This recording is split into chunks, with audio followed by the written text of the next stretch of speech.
One of Barack Obama's most trusted aides, Ben Rhodes first served as the president's speechwriter and then as Deputy National Security Advisor. Rhodes' 2018 best-selling memoir, The World as It Is, chronicled his time in the White House and friendship with President Obama, a period in his life marked by great idealism. His latest book, After the Fall, Being American in the World We've Made, follows the 2016 election as Rhodes watched the legacy he'd built with President Obama systematically dismantled. To better understand what was happening in America, Rhodes spent 3 years traveling the world and meeting with politicians, dissidents, and activists to ask why democracy is so threatened around the world and what can we do about it. In addition to his best-selling books, Ben Rhodes is the co-host of Pod Save the World, a weekly podcast that breaks down international news and foreign policy developments. He is also a contributor to NBC News and MSNBC. For today's conversation, Ben Rhodes is joined by St. Louis Post-Dispatch Metro columnist Tony Messenger. Messenger is a 2019 Pulitzer Prize winner for his series of columns on debtors' prisons in Missouri. His first book, Profit and Punishment: How America Criminalizes the Poor in the Name of Justice, will be published in December 2021.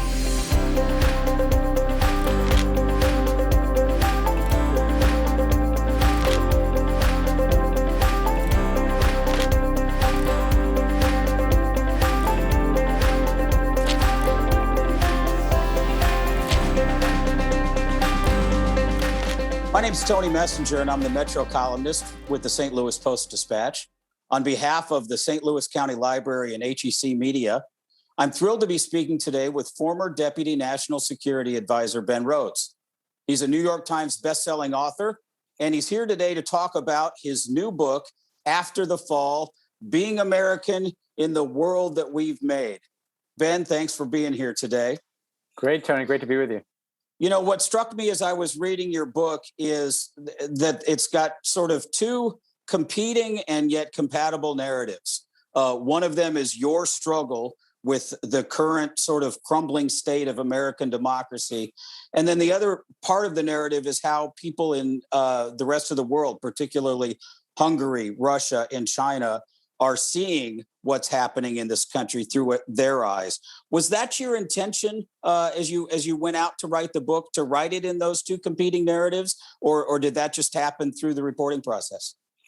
You know, what happened, Tony, is that I just wanted to know what was going on in the world. You know, I was so disoriented after the 2016 election, kind of being spit out after 8 years in the White House and in what felt like a deeply unfamiliar world in which democracy seemed to be slipping away in America, but also around the world. And part of what I came to find in my travels is how much people everywhere are dealing with the same problems. You know, they're dealing with disinformation on social media. They're dealing with political parties that are becoming more authoritarian. And I wanted to tell that story.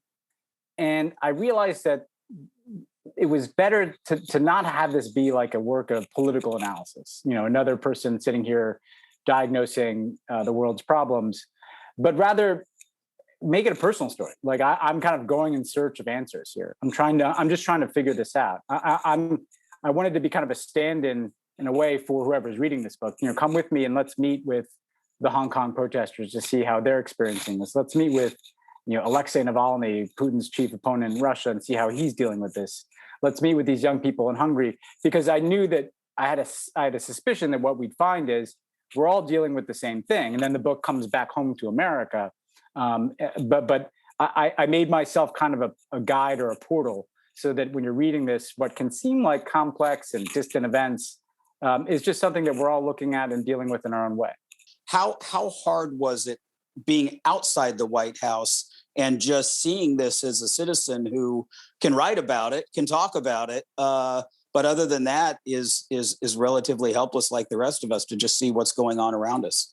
Yeah, it's a great question. And I wanted to give people a sense of the experience of kind of being in a position of some power or agency or connection to world events. You know, I went to work every day for 8 years in the White House, and you feel like something happens in the world. You have a stake in that, or you are a part of responding to that, or you're trying to get an agenda done. And I think it's always disorienting for someone to leave an experience like that. But in the Trump years, it was totally distinct and unique in the sense that we had been replaced by basically the opposite. Someone who believed a totally diametrically opposed worldview than ours.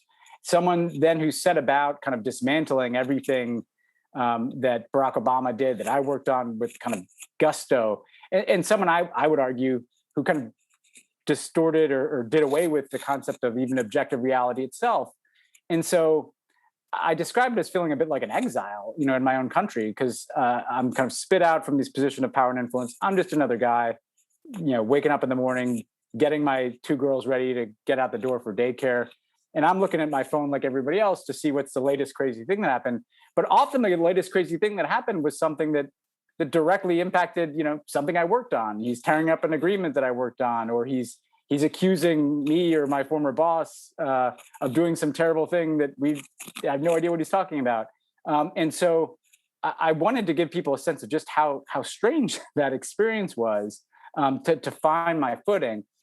Historically, I don't think we are that adept in this country at doing what you did in this book, which is try to look at our country through the lens of people living in other countries. Why is that so important, particularly at this time in history, for us to care deeply about how others are seeing us?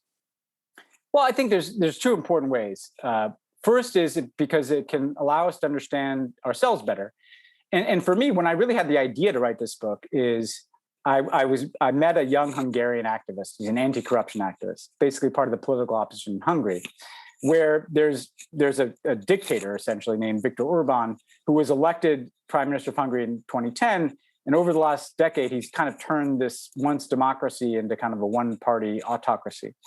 And so I asked this guy, well, how did that happen? Just tell me the short version. He said, oh, it's easy. I'll tell you. After the financial crisis, he kind of tapped into people's anger with like a right-wing populism that allowed him to get elected. Then he started redistricting, redrawing the parliamentary districts to favor his party. He started messing around with the voting laws to make it harder for some people to vote and easier for others. He started packing the courts with very right-wing judges who favored his political agenda. He found a bunch of kind of wealthy cronies, essentially, people who could finance his politics. But then those people started buying up the media in Hungary and turning the media into kind of a reliably right-wing propaganda machine for him. And then he wrapped it all up in a nationalist message where there were the true Hungarians, and then there was the other. There were the immigrants and the Muslims and George Soros, who was a Hungarian emigre, the liberal elites. And this guy's telling me this story. And I'm like, what, are you talking about America or Hungary? And I realized that we could understand kind of what has happened here by looking at how the same playbook and versions of kind of the same strain of nationalism and authoritarianism has taken root in other places. And I could understand what had happened, because sometimes Americans think we're totally immune to things like this. I think part of what we've learned in the last few years is we're not. Things can happen here that we never thought could happen, And so I wanted to understand America better by looking at these different flavors, essentially, of the same thing that's been happening in other places. And then I think the second reason it matters is, America's had a huge fall from grace internationally in a lot of ways. We've lost a lot of credibility for a lot of reasons that I kind of go through in the book. But people still really care about what happens here. So I was struck by this, that even though people are critical, even though people obviously didn't really like Trump, most places in the world at all, they followed American politics closely. They desperately wanted us to figure it out, because if we could figure it out, then maybe they could too. If we could kind of weather the storms that are threatening our democracy, maybe they could too. And I think that's because, it's not just because we're the biggest, strongest country, that's part of it, but it's because we all come from everywhere. I mean, America is made up of people from Hungary and China and Russia and everywhere else. And so we're this kind of laboratory for whether human beings can get along and can coexist peacefully in a democracy. And that's a responsibility, a burden, and an opportunity, I think, that we have. The story that you told about Hungary through Sandra Lederer's voice struck me as so identical to what's happening in the United States.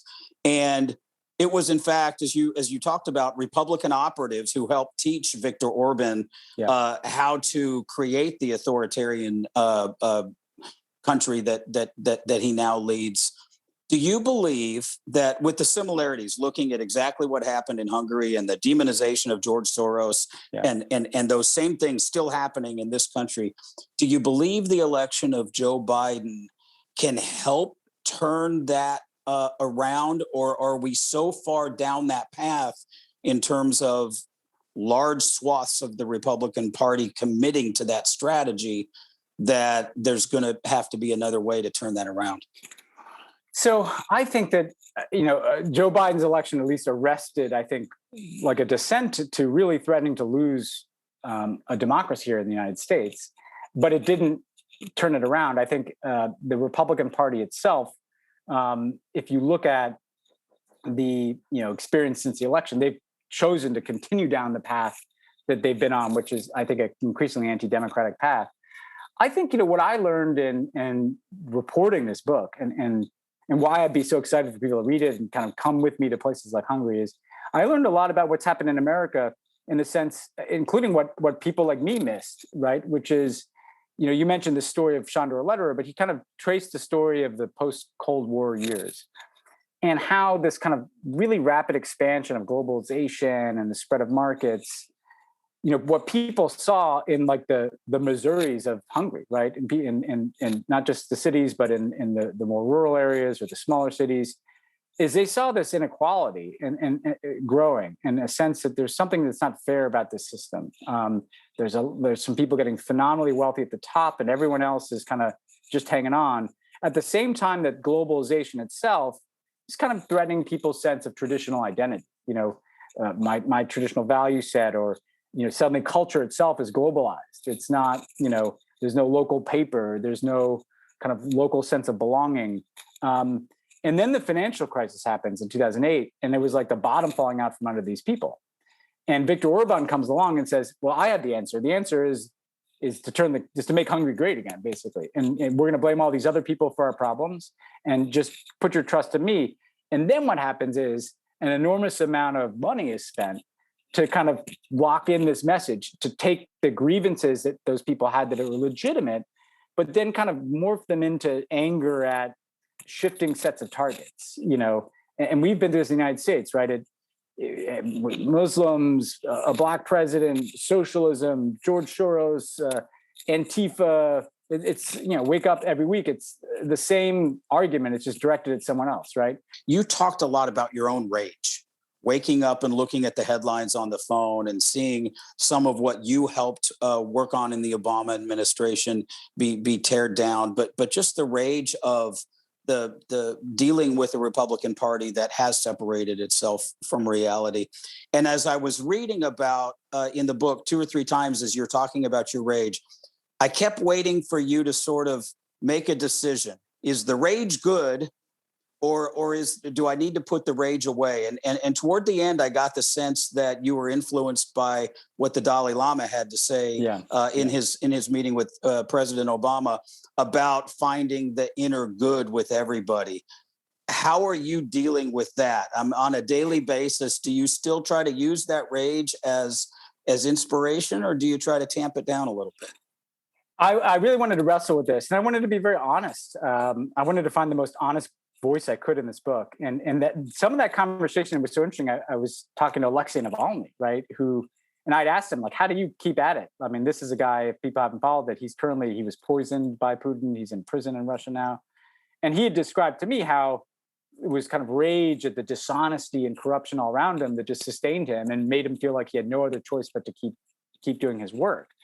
And I said to myself, in writing the book, like, obviously I'm not dealing with anything like that guy's circumstances, but I could understand the idea that you could draw motivational energy from rage, and that was, but I also recognize that that's ultimately distorting. And I think I wanted, I had feelings like a lot of Americans, probably complicated feelings, of being angry at my own country the last few years. Like, how could we have done this? Like, how could we have elected a guy like Trump?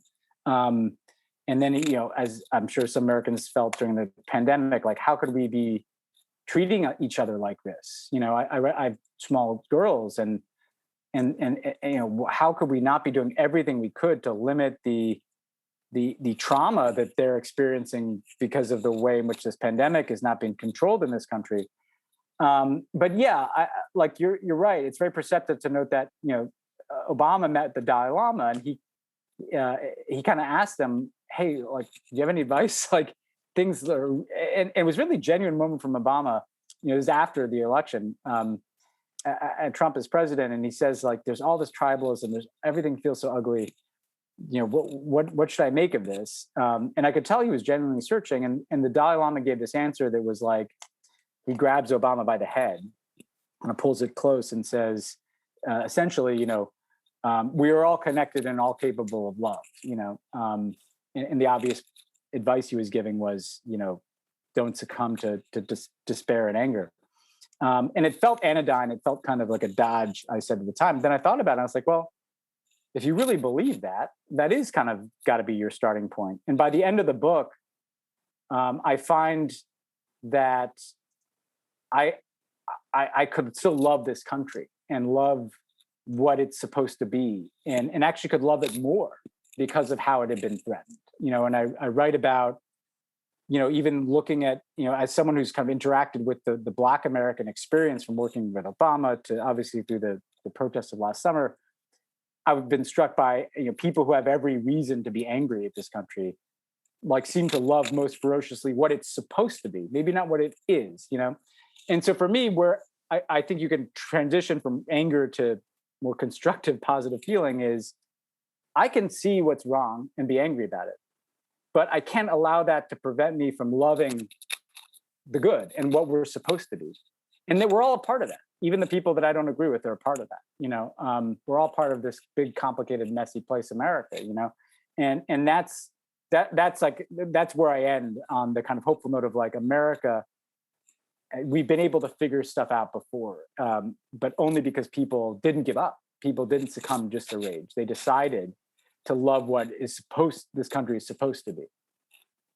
You mentioned China, and I found your section in your book about China the most challenging, because it's a different sort of authoritarianism than what we're seeing in Hungary and in Russia and some other places. And part of that is because of the corporate connection in the United States to trying to make money in China, because there's so many consumers there. So we had an example just this week of an actor, John Cena, apologizing to the Chinese people in Mandarin, no less, for referring to Taiwan as a country. And you talk in your book about the NBA having that situation, about lots of corporations trying to navigate that reality in China and almost kowtowing a little bit too much to the authoritarian regime. I saw that as a real challenge without a clear path for success for the United States. How did you react this week to the John Cena situation, and what do you think corporate America needs to learn from those various situations that are adding up? I think the John Cena thing is a perfect example of what I write about in the China section of my book, which is, you have really a totalitarian system in China. I mean, total control by the government, and using technology, to be able to totally monitor its citizens, but then also using the government's control over this vast market of over 1 billion people to basically tell, you want to do business here, you got to play by our rules. And our rules include no criticism of the Chinese government, no opinions, even among your employees. If you look at John Cena, it's pretty obvious what's happening there, right? The Fast series makes a huge chunk of its revenue in China. They want to be in Chinese movie theaters and on Chinese screens. And the price of entry for the Chinese government is, that means that none of your actors can say anything that we don't like. And what I wanted to kind of communicate to Americans is, that's a brand of authoritarianism affecting us. If there's self-censorship among what Americans feel like they can say because the company they work for, just think of it this way, would an actor who's been critical of certain Chinese human rights violations be cast in the next Fast movie, or be the voice in the next Frozen movie that wants to be in China? Probably not. in the same way that, James Harden felt compelled to apologize to the Chinese people when his GM just expressed support for the freedom in Hong Kong. And I think at some point we're going to have to make some tough choices as Americans about whether we want to go along with that. I mean, I just thinking of the entertainment industry, which puts itself forward as a kind of pretty progressive and liberal set of institutions. Well, you'll see plenty of movies in America that are critical of the American government. When's the last time you saw a big American movie that had any criticism of the Chinese government? That's uncomfortable. And it should be. In the same way that a lot of American venture capital, a lot of American money seeded these Chinese technologies that they're now using to surveil their citizens. That wasn't all homegrown. Some of those are American investments. And I do think at a certain point, and I think we've kind of reached that point, we have to be willing to lose money, to lose, market share, because as long as the Chinese know they can leverage this to affect what we do, of course they're going to do more and more of that until we're not going to be that different than Chinese citizens in our capacity to criticize the Chinese Communist Party. I loved your interaction with the woman who worked at the bed and breakfast in West Virginia, because it is so similar to experiences I have in Missouri. This is Trump country right now. We have a burgeoning U.S. Senate election amongst people that are bending over backwards trying to be the closest to Trump they can possibly be. And the winner of that primary is probably going to be the person who is the most extreme and out of whack as it relates to reality. But I love that interaction because your initial instinct was to just sort of walk away from it.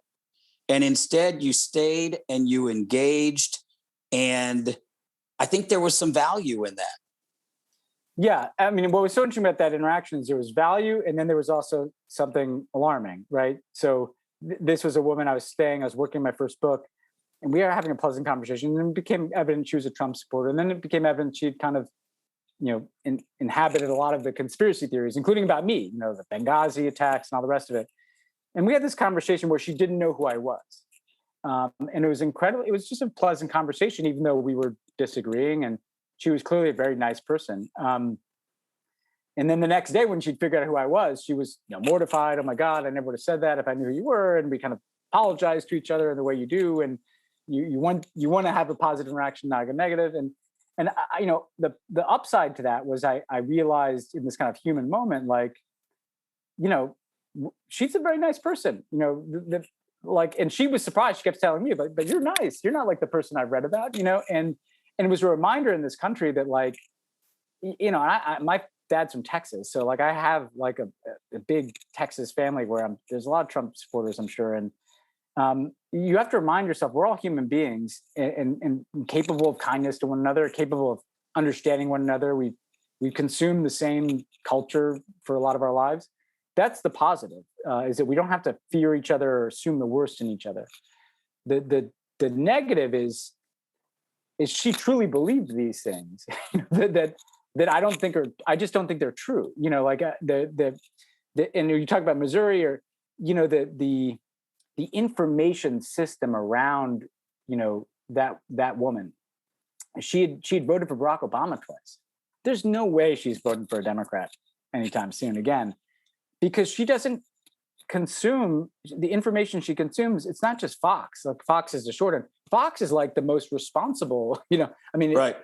You follow the spectrum online, it gets weird fast online. When you go through Breitbart, then you go to other websites, then you go to talk radio, then you go to Newsmax, and you just realize that, like, people are being, deceived. And until we break that, until there can just be some, because if we can't agree on what even just reality is, like what's real and what's not, what's a fact and what's not, we're not going to be able to solve like political differences in this country. So the hope that from that story is that we can see each other and get along. The challenge in that story is we're living in different realities. And again, like they're not equal realities in the sense of at least one is fact-based, and so I hope that we can make some headway on that. when it comes to the state of American democracy, where did you end up on the scale of optimism to pessimism at the end of the book when you finished the book? After veering deep into pessimism, I started to swing back to optimism. And for a couple of reasons. I mean, one is I think that it's just a very American thing. Like we have to be, like Americans, we were founded by people who are underdogs, outsiders, overcoming odds. You have to be optimistic. But the other thing is that, look, I don't want to sugarcoat it. It's pretty dark out there in a lot of ways, including the fact that, more than half of the Republicans believe something that didn't happen. They believe that Donald Trump actually won the election and was stolen from them. Like that's dark and difficult. But that said, people are more aware of the stakes, younger people in particular. They kind of get that this is a really important time and we should be politically engaged. And I'm struck by, I traveled a lot before the pandemic, and I've even talked to people virtually during it. I think young people are pretty motivated and engaged in a way that I've not seen in my lifetime, even in the 2008 Obama campaign. And that makes me hopeful that people get it. Like this is an important time, that stakes are high, and maybe we should be more involved in that. And I think if younger people get more involved in public life, we're gonna have better outcomes. Anything else you want to make sure you say to the folks of St. Louis who hopefully are going to buy your book? I think that I miss being there. I had a great event at the library last time, as I was mentioning to you, Tony. I think that places like St. Louis are they're more important to the future of this than just about anywhere, because I'm sure it's like a blue spot on a red map. But that makes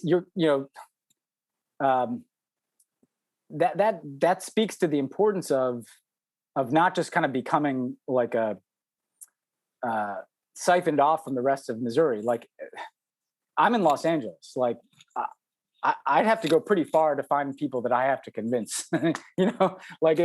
California has made its judgments, and maybe go down and in some places in Orange County, California, there's some congressional races.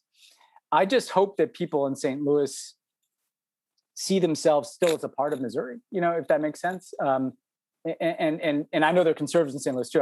You're the expert on Missouri politics, not me. But, sometimes, what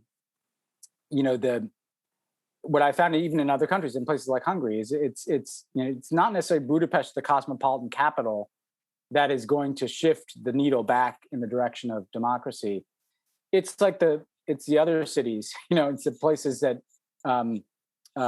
there's still kind of a competition of ideas and debate. And so I do think that in a weird way, like the further you get from Washington and Los Angeles and New York, that's where these debates about America are going to be won, and determined. Well, I appreciate it. Very, very nice to meet you. And hopefully when my book comes out in a few months, we can talk again. Absolutely. We'll be in touch. Feel free to reach out. Thanks, Ben.